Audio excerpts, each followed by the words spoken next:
কাল কিয়ামতের ময়দানে আরশের নিচে ছায়া পাবেন। তাদের মধ্যে 1 নম্বর হচ্ছে ইমামুন আদেল, ন্যায়পরায়ণ শাসক, এ জাস্ট রোলার। এখন বলতে পারেন হুজুর আমরা তো সকলের শাসক না, নেতা না, তাহলে আমাদের কি হবে? এর ব্যাখ্যা ফতহুল বারি, উমদাতুল কারি এবং বুখারীর অন্যান্য যদি প্রসিদ্ধ ব্যাখ্যা গ্রন্থ আছে, এর যে সামারি কথা হচ্ছে যে এখানে শাসক বলতে শুধু আপনাকে নেতা হতে হবে তা শর্ত নয়, লিডার হতে হবে তা শর্ত নয়। আপনি যেই জায়গায় আছেন সেই জায়গার যে দায়িত্বটা আপনি পালন করাই সে ইমামুন আদেলের ভিতরে পড়ে যাবেন। আপনি ইমাম সাহেব, আপনার মসজিদের দায়িত্ব পালন করা আপনার জন্য আবশ্যক, আপনি সেটা পালন করবেন, আপনি ইমামুন আদেলের কাতারে পড়বেন। খতিব সাহেব সেই দায়িত্ব পালন করলে ইমামুন আদেলের কাতারে পড়বে। একজন শিক্ষক তার প্রতিষ্ঠানের তার শিক্ষার্থীদেরকে পড়াবে, সেই দায়িত্ব পালন করলে সেই ইমামুন আদেলের কাতারে পড়বে। একজন মেম্বার, একজন চেয়ারম্যান, একজন এমপি, একজন অফিসের দায়িত্বরত কর্মরত একজন ব্যক্তি যেই জায়গায় আছে তার দায়িত্বটা সততার সাথে, ন্যায়পরায়ণতার সাথে যেটা পালন করবে সেটাই তার ইমামুন আদেলের কাতারে পড়ে যাবে। বলেন সুবহানাল্লাহ। সততা, ন্যায়পরায়ণতা অত্যন্ত গুরুত্বপূর্ণ। তাই আল্লাহ তাআলা কুরআনুল কারীমে তিনি সততার ব্যাপারে আদেশ দিয়েছেন। তিনি বলেছেন ইন্নাল্লাহা ইয়া'মুরু বিল আদল, আল্লাহ তাআলা আদল, ন্যায়পরায়ণ, সততার ব্যাপারে তিনি আদেশ দিয়েছেন। সূরাতুল হুজুরাতের 9 নম্বরে আল্লাহ তাআলা বলেন ওয়া আকসিতু ইন্নাল্লাহা ইউহিব্বুল মুকসিতিন, তোমরা সততা, ন্যায়পরায়ণতা বজায় রাখো। আল্লাহ তাআলা সততা যারা বজায় রাখে তাদেরকে পছন্দ করে। বলেন সুবহানাল্লাহ। বনি মাখজুম গোত্রের এক সম্ভ্রান্ত পরিবারের একজন মহিলা, তিনিও সম্ভ্রান্ত, কিন্তু তিনি চুরি করে ফেলেছেন। তিনি ইসলামের বিধান কি চুরি করলে আস-সারিকু ওয়াস-সারিকাতু ফাকতাউ আইদিয়াহুমা, চুরি করলে চোর পুরুষ হোক মহিলা হোক তার হাত কেটে দাও, এটা ইসলামের বিধান। তখন কুরাইশরা কানাঘোষা করতে লাগলো, আই হায়, সে বনি মাখজুম গোত্রের সম্ভ্রান্ত মহিলা, তার হাত যদি আল্লাহ তাআলার বিধান পালন করতে কেটে দেওয়া হয় তাহলে এটা তো অনেক সমস্যা হয়ে দাঁড়াবে।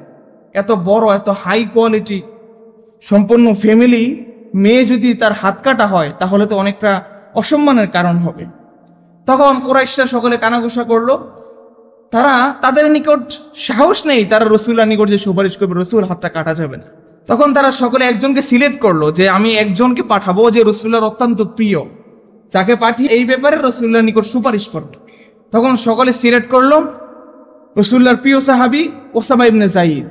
তিনি ছিলেন হিব্বু রাসূলিল্লাহ সাল্লাল্লাহু আলাইহি ওয়াসাল্লাম, রাসূলুল্লাহর ভালোবাসার পাত্র। বলেন সুবহানাল্লাহ। তাই সকলে ওসামা ইবনে যায়েদকে রাসূলুল্লাহর নিকট পাঠালো, হে ওসামা ইবনে যায়েদ, তুমি রাসূলের নিকট গিয়ে একটু সুপারিশ কর যেন হাত কাটে না, যেন শাস্তিটা একটু হালকা করে দেয়, অন্য শাস্তিতে যেন হাত না কাটে। তখন যেই ভাবনা সেই কাজ, যেই কথা সেই কাজ। তখন ওসামা ইবনে যায়েদ রাদিয়াল্লাহু তাআলা আনহু তিনি রাসূলুল্লাহর নিকট গিয়ে সুপারিশ করতে লাগলেন। তখন রাসূল রেগে মেগে তিনি বললেন আতাশফাউ ফি হাদ্দিন মিন হুদুদিল্লাহ, হে যায়েদ, তুমি কি আমাকে এমন একটি বিষয়ে, এমন একটি হদের বিষয়ে সুপারিশ করছো যে বিষয়ে আল্লাহ তাআলা পূর্ব থেকে ফয়সালা করে দিয়েছে?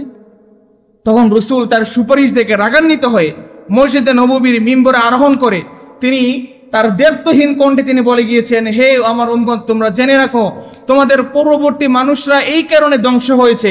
সেটা কি?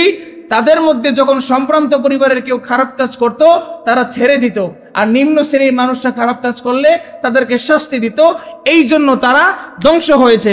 আমি বলে রাখি আল্লাহর শপথ করে, লাউ আন্না ফাতিমাতা বিনতে মুহাম্মাদিন সারাকাত লা কাতাতু ইয়াদাহা, আমার কলিজার টুকরা ফাতেমা যদি আজকে চুরি করত আমি রাসূল বিন্দু পরিমাণ আল্লাহ তাআলার হুকুম পালন করতে দ্বিধাবোধ করতাম না। বলেন সুবহানাল্লাহ।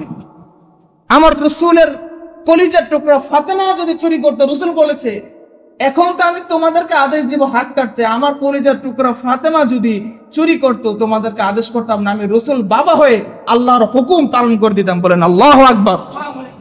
কেমন ছিলেন আমাদের নেতা, বিশ্ব নেতা মুহাম্মদ সাল্লাল্লাহু আলাইহি ওয়াসাল্লাম? সততা তার কাছ থেকে শিখে নে, ন্যায়পরায়ণ তার কাছ থেকে শিখে নে।